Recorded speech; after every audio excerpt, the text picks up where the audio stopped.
¿Qué tal? Estamos acá en Final Abierto, en el Café El Cairo, nuevamente en este lugar tan acogedor, hoy para presentar un muy interesante programa que va a empezar con una entrevista a Sergio Arelovich, un economista de la ciudad de Rosario, un hombre profesor de la facultad muy preparado que nos va a explicar cómo está la situación de la economía en la Argentina, el tema de la restricción en la compra de dólares, el tema de la inflación, las perspectivas de la economía. Sergio Arelovich, en minutos acá. Y luego lo vamos a tener segunda parte de una entrevista que ya hicimos en programas anteriores a dos abogados de la ciudad de Rosario que son Víldor Garabelli y Norberto Ferrari, que tienen a cargo el programa Verdad y Justicia, ese programa destinado a remover los obstáculos para que se puedan llevar a cabo los juicios de lesa humanidad que están siendo justamente cursados en estas semanas en la ciudad de Rosario. No se vaya, Sergio Arelovich con nosotros y luego Víldor Garabelli y Norberto Ferrari.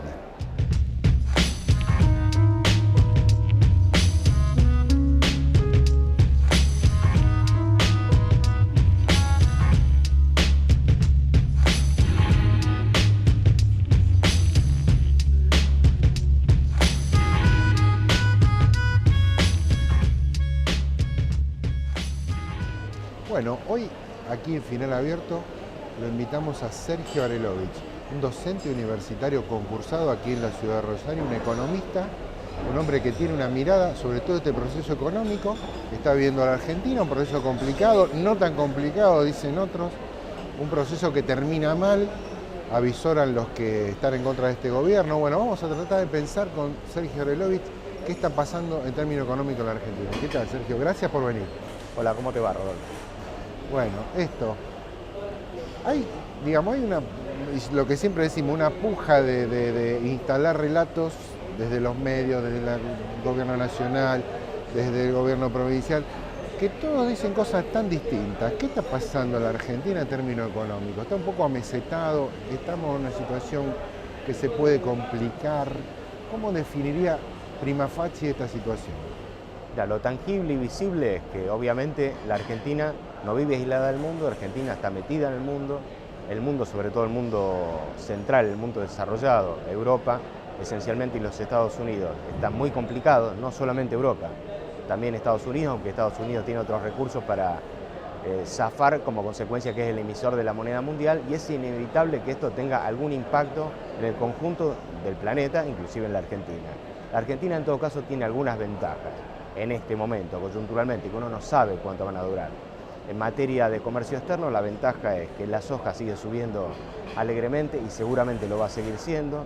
Hay una sequía y una pérdida de producción de maíz en los Estados Unidos que también le va a venir muy bien en la Argentina. Y por otra parte, ha caído en esta coyuntura el precio del petróleo, que a pesar de que la Argentina algo exporta, para esta coyuntura Argentina lo favorece como consecuencia de que hay una porción del consumo de petróleo que es de origen importado y por lo menos esto podría alivianar algunas tensiones. Ahora, por otra parte, es claro que la economía argentina tiene un enorme peso en lo que es la construcción de su perfil hacia qué mercado están orientados los productos, y un enorme peso en el mercado interior. Casi el 80%, el 78% de todo lo que se produce en la Argentina tiene como destino el mercado interno. Y el mercado interno es, por lo tanto, la gallina de los huevos de oro, y toda la recomposición de ingresos que ha habido en general en la economía argentina, fruto de la salida de la convertibilidad, la retomada o el reinicio de las negociaciones paritarias, la creación de empleo, etcétera, han dotado de algunos mecanismos de defensa de la economía de la Argentina, de la sociedad en general, que antes no teníamos, sobre todo en los años de la convertibilidad, ¿no? Claro, o sea que ahora ese consumo impacta en términos reales sobre el destino de la Argentina, digamos, la posibilidad de que se haya recompuesto ingresos, digamos, impacta de algún modo eso. Claro, impacta muy fuertemente como consecuencia, que es un paracaídas gigantesco que sirve de colchón, si querés, en lugar de un paracaídas, sirve de colchón para los efectos que obviamente se van a hacer sentir de la crisis de la economía internacional, lo cual tampoco nos libera de riesgo. Está claro que estamos en una época de amesetamiento, de menor crecimiento del producto, lo cual no es malo ni es bueno, depende de cómo se administre y sobre todo cómo se repartan las cargas en términos de lo que sí constituye un conflicto, que es lo que vos planteabas entre nación, provincias y provincias y municipios, ¿no? Digo, el gobierno central tomó algunas medidas un poco sorpresivas, que es, no sorpresivo el hecho de concentrar su energía en el desendeudamiento, que es una política que viene marcando el kirchnerismo de hace varios años, pero digo, para poder garantizarlo en este año, esta cosa de buscar cerrar la fuga de los dólares o buscar de algún modo atesorar dólares y intervenir sobre la compra de dólares de los sectores medios de la Argentina. ¿Eso cómo lo ves? Digamos, ¿puede ser un tema complicado a mediano plazo? ¿Te parece normal que se haya llegado a esta medida? ¿Puede tener consecuencias negativas? ¿Cómo lo ves eso? Yo digo, endeudarse o desendeudarse no es ni bueno ni malo en sí mismo. Hay que mirar cada coyuntura, cada estructura de deuda, la moneda, la jurisdicción, etcétera, para poder opinar al respecto. Yo no veo mal la política general que tuvo el gobierno nacional en materia de desendeudamiento, sobre todo pensando que la deuda era en moneda extranjera, era con tribunales que no eran los locales, todos los procesos que se iniciaron con el canje de 2005 en La Baña, aunque yo hubiese preferido que sea de otra envergadura.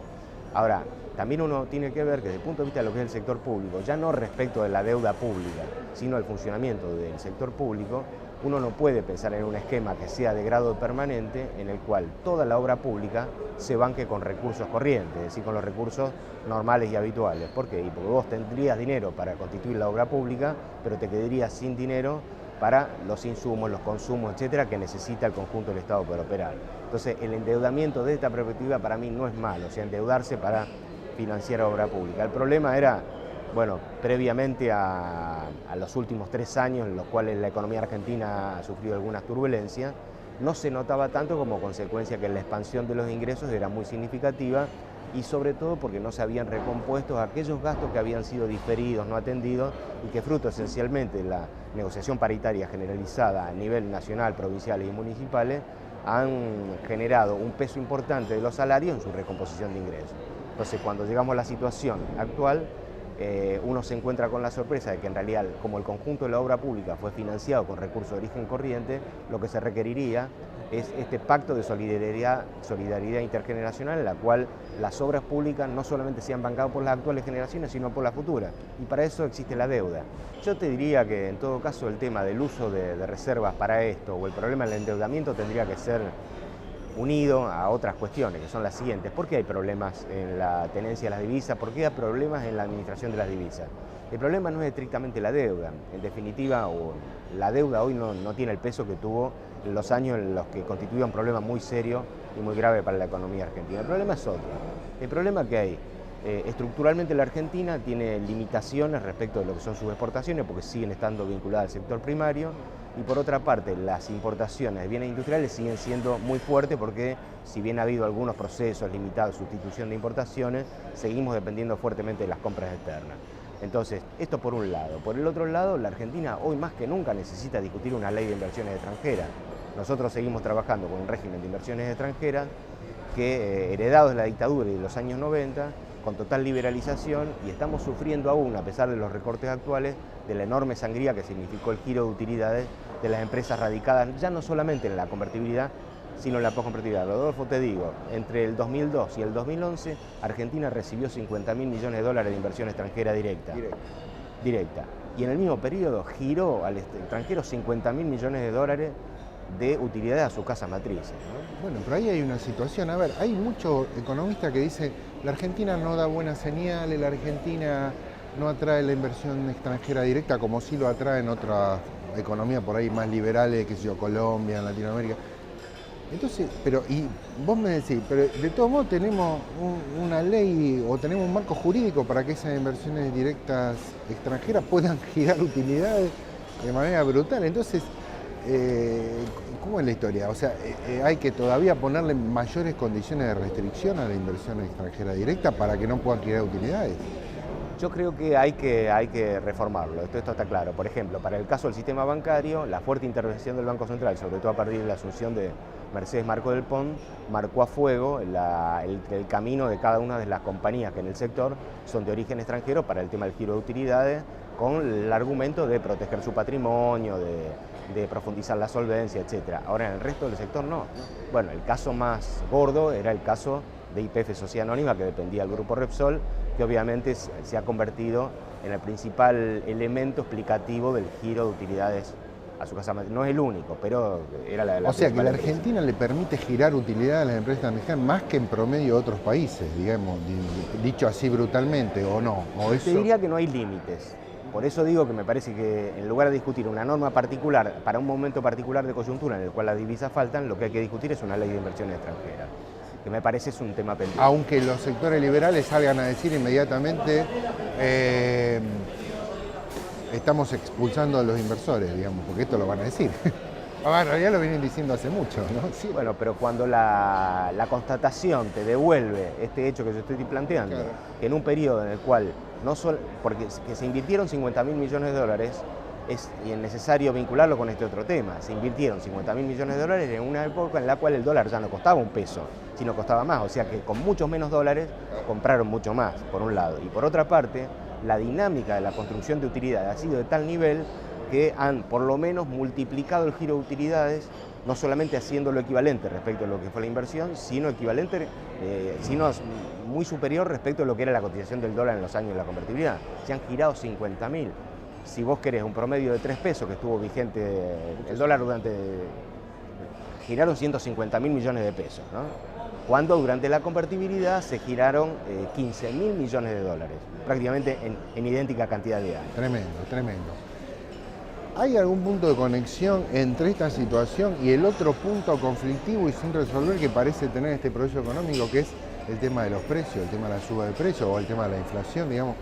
¿Cómo aparece el tema de la suba de precios en el conjunto de la sociedad, que parece ser un punto conflictivo, o no lo ves como tal? Digamos, el gobierno dice, bueno, una inflación controlada, seguimos así. ¿Esto puede seguir así? ¿Cuánto tiempo más puede seguir así? Tasa del 20 y pico. ¿Cómo ves esa situación? Bueno, yo lo veo con preocupación por el siguiente hecho. Está claro que la Argentina tiene una estructura de poder económico y una inercia de funcionamiento empresario asociado con procesos inflacionarios que otras economías de América Latina no tienen. También es cierto que la Argentina ha sido uno de los países que más ha crecido, y un país que crece en una estructura social asimétrica con un fuerte peso de empresas formadoras de precios. No te diría que es inevitable cierto proceso inflacionario, pero es casi como si lo fuera.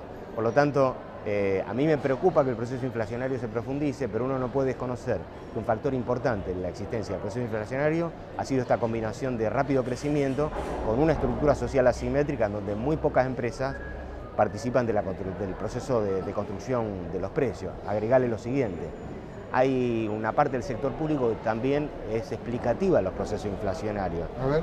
Y claro, lo que hace el Banco Central, lo que hace hoy el Fondo de Garantía de Sustentabilidad, que es titular de depósito a plazo fijo en el sistema. Imagínate lo que significa la renovación de cada grupo de certificado de plazo fijo que tiene el ANSES administrando el Fondo de Garantía de Sustentabilidad. Es el principal depositante en la Argentina, no hay ninguna duda. Y negocia tasa buena, digamos. Por supuesto, porque se supone que hay que defender los fondos jubilados. Claro. Pero esto tiene un impacto en el mercado de tasas, ¿no? O el Banco Central intentando esterilizar moneda cuando se liquidan exportaciones y ofreciendo tasa para que los privados, las entidades financieras compren las letras de tesorería. Esto también impacta sobre la construcción de las tasas, y estas tasas también están vinculadas con el proceso de construcción de lo que nosotros identificamos con el fenómeno inflacionario. Sí, pero alguien podrá decirte, digo, a ver, desde afuera y sin un poco brutalmente, bueno, pero por ejemplo Brasil tuvo tasas bastante altas durante un tiempo largo, incluso creo que más alta que la Argentina, y no tuvo inflación. O de algún modo, a ver, promoviendo un nivel de tasa importante, por ejemplo, dicen controlar la inflación. ¿Esto es una lectura equivocada? ¿No fue así? ¿Cómo lo ves? No, es también algo así, Rodolfo, pero digo, en el caso argentino, más que en el caso brasileño, la Argentina es una economía altamente dolarizada. La gente piensa en dólares, las empresas piensan en dólares, el Estado piensa en dólares, por esto de las libertades que nosotros nos olvidamos desde cuándo existen, que existen desde la dictadura. Antes no había estas libertades de compra y venta bajo cualquier motivo. Estaba la cultura de la cabeza de la gente, claro. Exactamente. En cambio, el resto de los países de la región, para el caso de Brasil, la gente no piensa en dólares, las empresas no piensan en dólares, el Estado no piensa en dólares. Entonces, este me parece un elemento contracultural que es necesario desandar, lo cual no se resuelve de la noche a la mañana. Por eso este conjunto de medidas que restringen, en todo caso, que establecen como principio que solo puede adquirir dólares aquel que pueda acreditar la existencia de una obligación en moneda extranjera, es un principio que me parece interesante como para discutir. Claro, de la noche a la mañana esto no se puede resolver.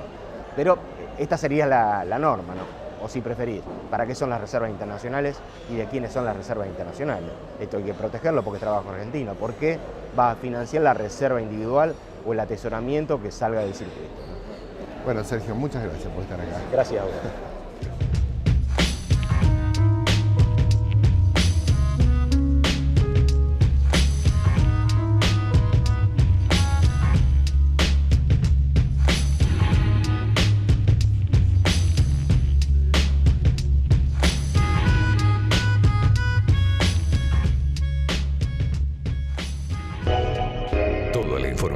Las novedades, el deporte, el espectáculo, la oferta y demanda en un solo lugar. Diario La Capital, siempre informando a la región. La Capital. ¿Nos conocés? Te conocemos. Bueno, acá estuvo Sergio Arelovich con un discurso muy claro, muy preciso, muy sintético. Nos habló de la cuestión nacional y también de la cuestión de la provincia de Santa Fe y su situación económica.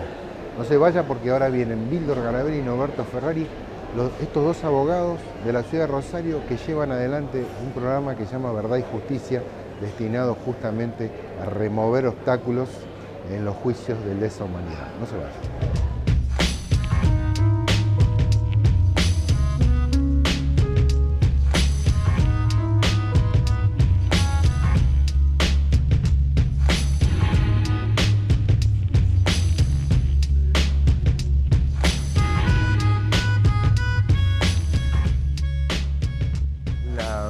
La justicia en la Argentina se presume en la calle, la gente dice, bueno, el aparato judicial es muy lento, muy burocrático, muy trabado.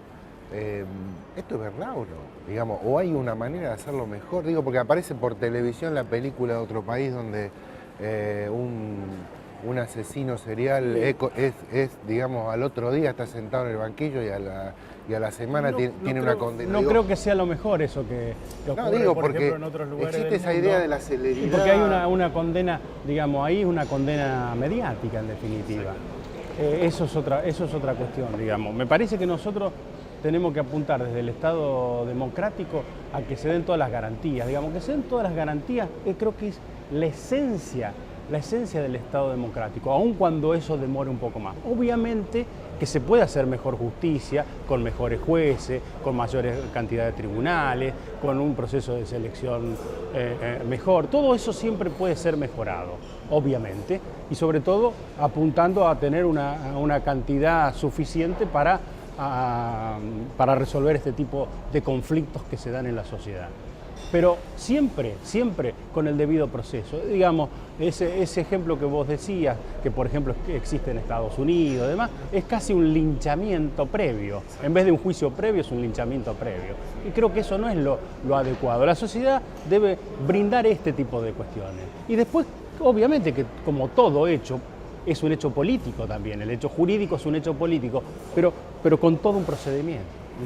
Hablando de hecho político, esta posibilidad de que se lleven a cabo los juicios de lesa humanidad a 30 y pico de años de haber sucedido los hechos, ¿qué significa para la Argentina o qué va a quedar de esta etapa en la Argentina? Digo, ¿cómo pudo la sociedad argentina llegar a producir esta situación? ¿Qué tiene que ver esta etapa política del kirchnerismo en eso? ¿Qué valoración se hace de esa situación? Yo creo que el rol que ha cumplido el Poder Ejecutivo a partir de la asunción de Néstor Kirchner y de bajar los cuadros, hechos simbólicos si lo hubo, es un impulso fundamental. Porque en el mismo camino que hemos profundizado y juzgado a los represores, se ha ido produciendo un proceso paralelo que es el de la democratización del Poder Judicial, que es una cuenta pendiente, que estamos en mitad de camino, ¿no es cierto? Pero no nos olvidemos que acá muchos juicios quedaron trabados mucho tiempo, no solo por las leyes de impunidad, sino por la complicidad de, por ejemplo, la Cámara de Casación.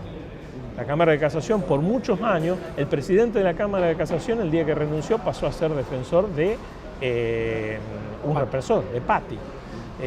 Entonces, se ha ido produciendo, a medida que se profundizan los juicios de lesa humanidad, se va profundizando además a través de distintos procedimientos democráticos se han ido creando para el acceso a la justicia, se ha ido produciendo, ¿no es cierto?, una democratización del Poder Judicial. la constitucionalización de los tratados de derechos humanos ha significado algo muy importante también, ¿no es cierto? Pone a la Argentina en un rol fundamental. Entonces, yo creo que Argentina en el contexto latinoamericano, y no sé si en el contexto mundial, lo pone en un primerísimo lugar, porque un país que está juzgando a los responsables de una de las dictaduras más sangrientas que ha ocurrido, ¿no es cierto?, en América, es muy importante. Es muy importante porque creo que una forma del nunca más es profundizar, juzgar, sacar conclusiones y que el propio aparato judicial de alguna manera vaya asumiendo, ¿no es cierto?, que la vigencia de los tratados de derechos humanos no es solamente para los juicios de lesa humanidad, sino que es también para lo que es la aplicación de la justicia penal, de la justicia laboral, de la justicia civil. Es decir, se va produciendo, es un fenómeno de gran impacto hacia toda la sociedad, inclusive al resto de América Latina. Y digo, también los juicios de lesa humanidad, y un poco fuera de cámara lo decíamos antes de la nota, referíamos a aquella famosa carta de marzo de 77 de Rodolfo Walsh, el día previo a que lo maten, esa descripción impresionante que hace de proceso de terrorismo de Estado vinculado a un proceso económico, el profesor Martínez de Oz en aquel momento. Digo, los juicios de lesa humanidad, en todo caso, evidentemente ponen en discusión cuál es el proceso económico que estamos viviendo en la Argentina. Exactamente, y estos juicios permitieron demostrar que Rodolfo Walsh, a un año de inicio de la dictadura, tenía absolutamente razón en toda la descripción de esa carta magistral que realizó. Y que le costó la vida. Claro, esa carta que algunos dicen, esa carta demuestra, como algunos dicen, bueno, pero yo no me podía enterar, ¿cómo sabía? Digamos, Rodolfo Walsh, ¿cómo lo supo? Era cuestión de digamos, hacer una abstracción de lo que estaba pasando para... Es interesante ese planteo porque cuando hablábamos de las complicidades, la anomia de la sociedad, porque si muchas cosas pasaron, porque la sociedad civil miró hacia un costado, sin tener una complicidad activa, decir yo fui cómplice, pero mirar hacia otro lado, ¿no es cierto? Bueno, eso se dio en la Alemania nazi también, yo no sabía o no quería saber porque de alguna manera tenía una actitud tan cómoda y decir, miro para otro lado, ¿no es cierto? Y después cuando todo empieza a pasar, yo creo que cuando la sociedad empieza a sacar la conclusión de que era cierto, de que se cambió la matriz económica, de que hubo corrupción, porque también, ¿qué cae acá? Empieza a caer de que los gobiernos, esa cosa que decían, no, los gobiernos democráticos son corruptos, los gobiernos militares no, la corrupción que se dio dentro del gobierno militar fue de una magnitud, el propio Videla lo dice. El propio Videla dice, no, porque Macera tenía su propio proyecto, ¿no es cierto? Lo de papel prensa demuestra el nivel de corrupción que existía. Claro, que se quedaban con bienes, empresas. Se quedaban con bienes, empresas. Entonces, creo que esas son las conclusiones, ¿no es cierto?, que van saliendo de los juicios, porque ya no es lo mismo, lo dice la justicia, lo dice una corte. Es muy importante también decir esto, los juicios han podido seguir adelante por el impulso que le ha dado a partir de Néstor Kirchner y por la nueva corte que nace a partir del impulso que dio Néstor Kirchner. Claro, la que posibilitó inicialmente la caída de las leyes de la impunidad, ¿no? Hay que decirlo, que luego fue refrendada por el Congreso, pero previamente la Corte había... Esta Corte tiene, creo que ganado un sitial muy importante.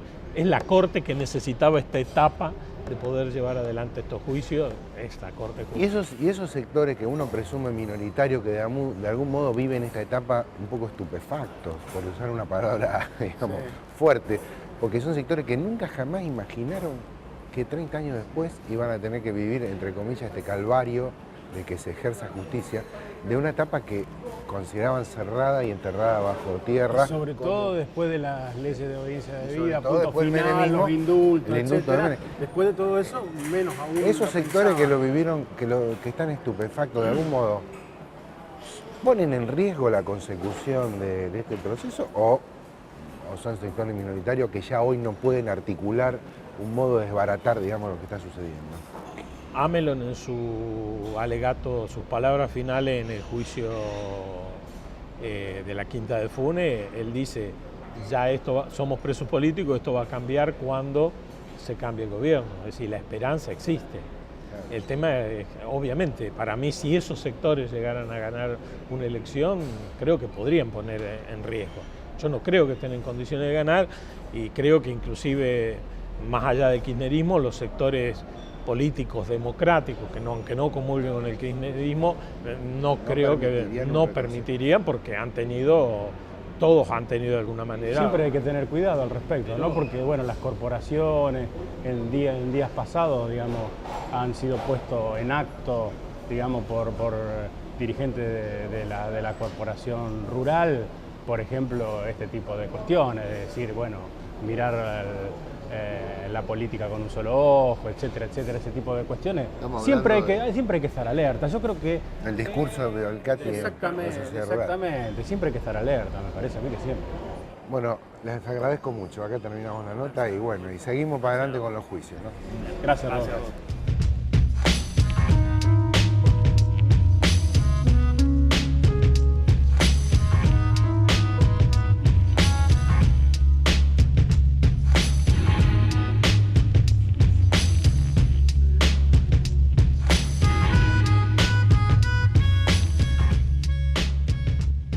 Y así cerramos hoy Final Abierto, un programa con invitados, la verdad, muy importantes, gente muy prestigiosa como Sergio Arelovich y como los abogados que están en el programa Verdad y Justicia.